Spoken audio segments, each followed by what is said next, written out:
All right, sports fans, how's everybody out there doing?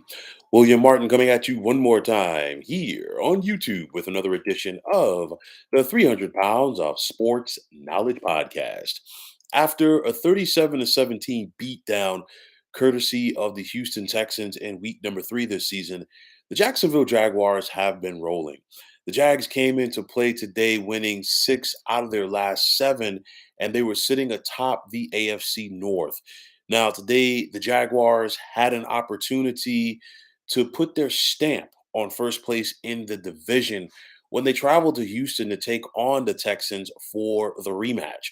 Now, Jacksonville was able to jump out to a 10-0 lead in the second quarter, and then they took a 13-7 lead to the dressing room at the break. In the second half, Jacksonville was able to survive everything that the Texans brought at them. You knew that the Texans were not going to lay down. And, CJ Stroud and company came back. They took a lead midway through the third quarter, their first lead of the game. Jacksonville, to their credit, was able to immediately respond on an 8-play, 75-yard drive. Trevor Lawrence connected with Calvin Ridley from a yard out. Then they got the 2-point conversion once again. The Lawrence to Ridley connection to give them the 21-14 lead. Now, Jacksonville was up 24-14 in the fourth, had an opportunity to really put some more distance between themselves and the Texans. Brandon McManus missed a field goal. And then from there, to Houston's credit, they immediately responded with a touchdown drive to make it 24-21. It was back and forth with these two teams throughout the proceedings. And when it was all said and done, Houston did have an opportunity to either win the game late or tie it up. But honestly, credit where credit's due. Credit to this Jacksonville defense today. They accumulated 4 sacks of Texans quarterback CJ Stroud, two and a half of those coming from Josh Allen. They put a lot of pressure on the youngster this afternoon. And then Foye Aluakon, 12 big tackles. This is Jacksonville defense went to Houston and they made the necessary plays. Now, it was a heartbreaking loss for the Texans, of course.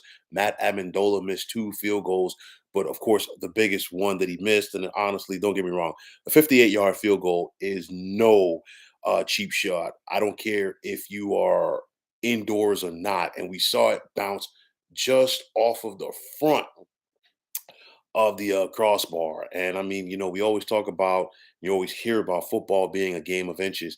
It truly was a game of inches. If that was a 57-yard field goal, or definitely a 56-yard field goal, this game would have gone to overtime. And obviously, the Texans would have had all of the momentum at that point. But nonetheless, credit to the Jacksonville Jaguars. They went on the road today. They were able to take care of their business. Trevor Lawrence was 23 of 38 passing for 364 with a TD throw as well as an INT. But it was a big win for Jacksonville because you figure they came into play today with a record of 7-3. The Texans were 6-4. So clearly, if Houston had won the game today, they would have been tied for first place atop the division. But then on top of that, you would have had a scenario where the Texans would have owned a tiebreaker because they would have then swept the season series from the Jags. But nonetheless, this team found a way to go on the road and persevere and get the win. Credit to Doug Peterson, the Jaguars head coach, for having his team ready as he's looking to build consistency with this team in Duval County. And I say that because Jacksonville was able to break through last year. They came back, rallied late in the second half of the season to catch the Tennessee Titans for the top spot in the South. From there, they had that epic comeback in the wild card round over the Chargers, and they put a big time scare in the eventual Super Bowl champions, Kansas City Chiefs, in the divisional round.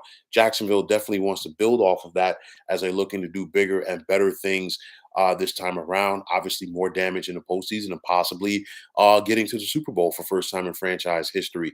But nonetheless, these are the games that you have to win, and it's stretch run time as we're about to flip the calendar to December, the last month of the year. And of course, if you want to be playing competitive and relative games and important games in December as you look to go into January. And that's what the Jaguars are doing right now. They've got the trifecta, if you will, with the AFC North over the next couple of weeks, next 3 weeks to be exact.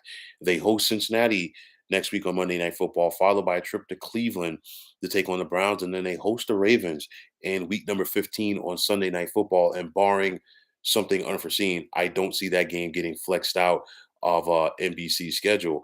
Nonetheless, the Jaguars look like they are the team to beat in the AFC South. And even with that said, don't count out the Texans. I know that it was a tough loss for them today. They're now on the outside looking in of the postseason picture. They're eighth.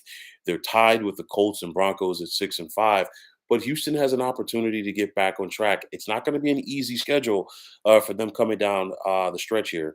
They host Denver, and Denver's playing some good ball as of late. They host the Broncos this Sunday. They're at the Jets. Then after that, they're at the Titans. And then from there, they host the Browns, host the Titans, and finish up on the road with the Indianapolis Colts, a Colts team that went to Houston and beat the Texans earlier this season. But for CJ Stroud and company, like I've said, Bob, earlier this season, they're coming. This Texans team is for real. They're not a fluke. They went to Jacksonville.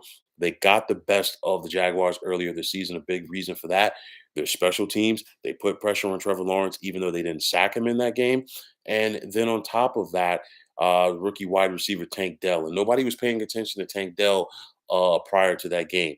I guarantee you, people knew who Tank Dell was after that game. And if you notice today, this Jaguars defense was like, you know what, we're not going to let Tank Dell beat us. But nonetheless, Jacksonville went to Houston. They took care of their business. They survived the comeback of the Texans. They're in first place. They're the team to beat coming down the stretch here in the AFC South. And let's see if the Jags can get it done. So, folks, that is going to wrap it up. And as always, I want to take this time out to thank you for tuning into the 300 Pounds of Sports Knowledge podcast here on YouTube. I want to take this time out to thank all of you fine folks out there for tuning in. And if you have not already, please feel free to subscribe to this channel. Now, if you're on the X, formerly known as Twitter, please feel free to follow me at 300 Pounds of Sports. And like I always say, if you follow me, it'll be my pleasure to follow you right back. There's also the sports discussion group on Facebook at the Sports Depot 365. Now you can check it out. Drop a line and be a part of one of the better sports debating sites going on social media. So once again, fine folks, my name is William Martin, and I am signing off.